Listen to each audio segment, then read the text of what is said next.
hands and to talk about my journey. I really thought about the people that impacted me and kind of my upbringing and my different stages in life. So it really starts with my parents.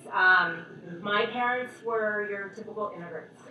They basically got married very young. They had my sister at a very young age, and my dad gave up everything to come over to the U.S. for a better life for his family.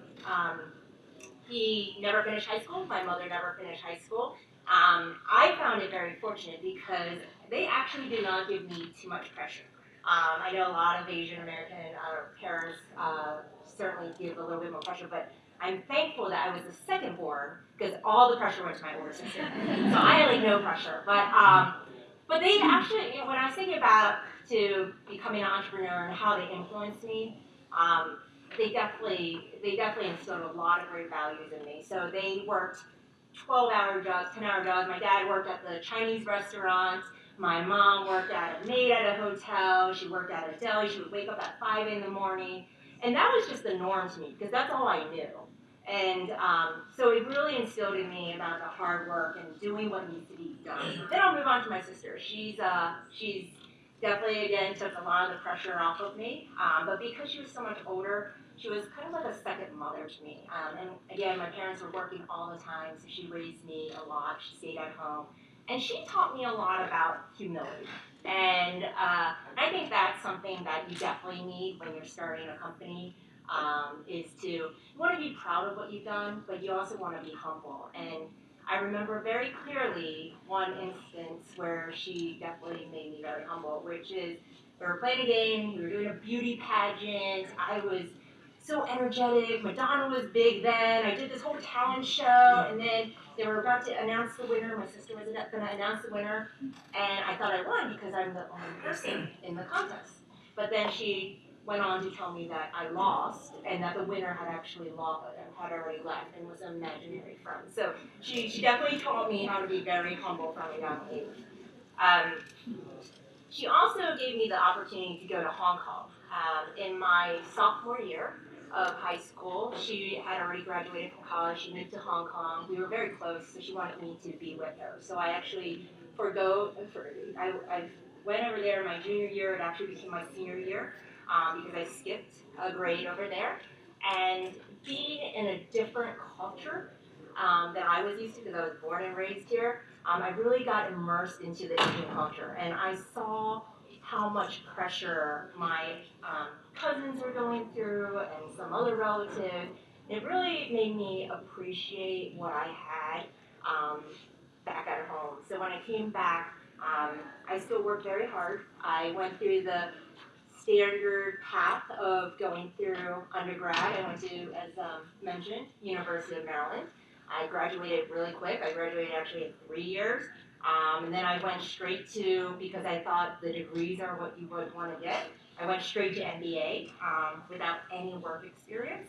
And I got my MBA at GW, but at the same time I worked full-time for a tech company.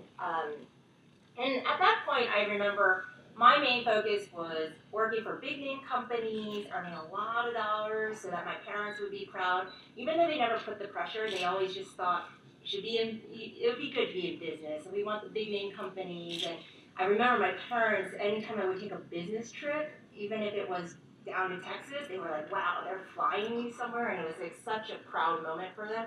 So I kept on going with that, and I actually did a lot in the corporate world. I was actually promoted a couple times, made vice president in 2 of my last companies as one of the youngest vice presidents. And you know, I hit that point and I was really happy, but something was missing. So something was definitely missing. And that's when I really wanted to find what my passion was. And that's actually how I came up with Little Loving Hands. So thinking about, again, the people that influenced me, my husband is actually an entrepreneur.